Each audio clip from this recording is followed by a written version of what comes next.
Alice in Fazbear Land, the White Rabbit. Purple was her favorite color, and rabbits were her favorite animal. Despite the flashy lights and blaring music of Freddy Fazbear's Mega Pizzaplex, Alice was a very observant child. So, when a glitching purple rabbit hopped its way through the pizzeria, she knew she had to follow.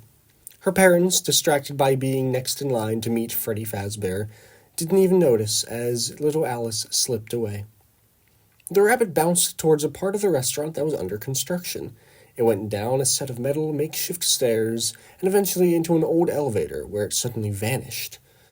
Confused but curious, Alice entered the elevator and descended deep below the Pizzaplex. This elevator was the entrance to an abandoned pizzeria Fazbear Entertainment used to operate, one that had burnt to the ground. The glitchy rabbit, with its purple hue, reappeared as the elevator doors opened to the old pizza place. Alice giggled as she followed the bunny. Inside was a world frozen in time, the time when fantasy and fun came to life. The building's smell reeked of burnt metal and a forgotten past. The rabbit hopped among the rubble as Alice followed suit.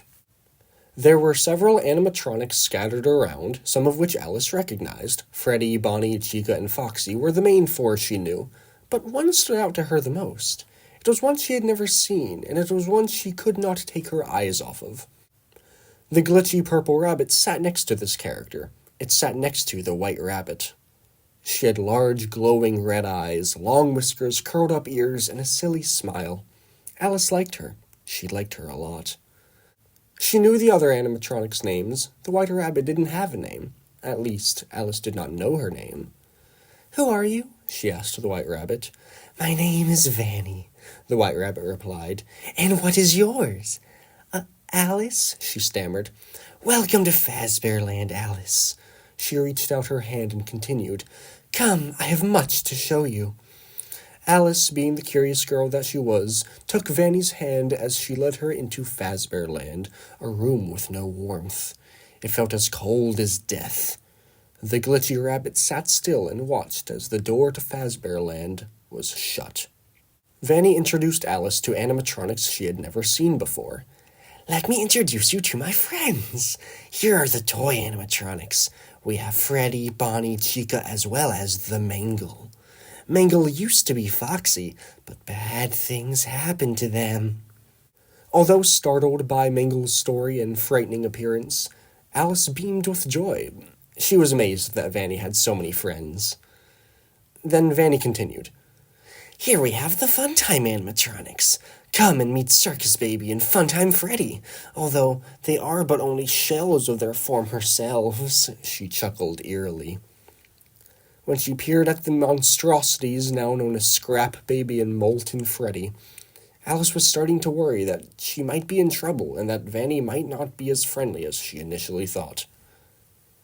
You know, she started, "my parents, they're probably wondering where I am." "Oh, but Alice," Vanny interrupted. "I have one more friend I want you to meet." "I'm not sure come on now, he's been super excited to meet you."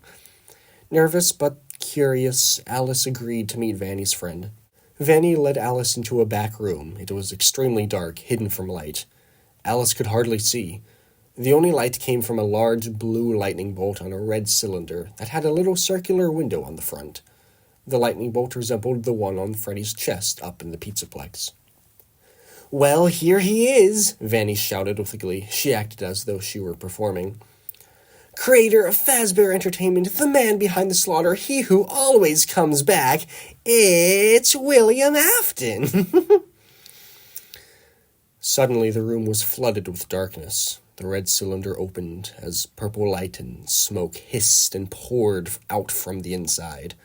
A spindly, grotesque, robotic hand shoved the cylinder's hinged door open. The creature stared at Alice with glowing purple eyes, the same eyes as the glitchy rabbit. It was not a man, yet it was not an animatronic. It was a burnt, undead fusion of a yellow rabbit robot and a decades-old corpse. Alice was mortified, and then it spoke with a wet, metallic screech. "My name is Springtrap." The creature lunged at Alice, grabbing her by the throat. Vanny gazed upon the child's writhing body as Alice gasped for air.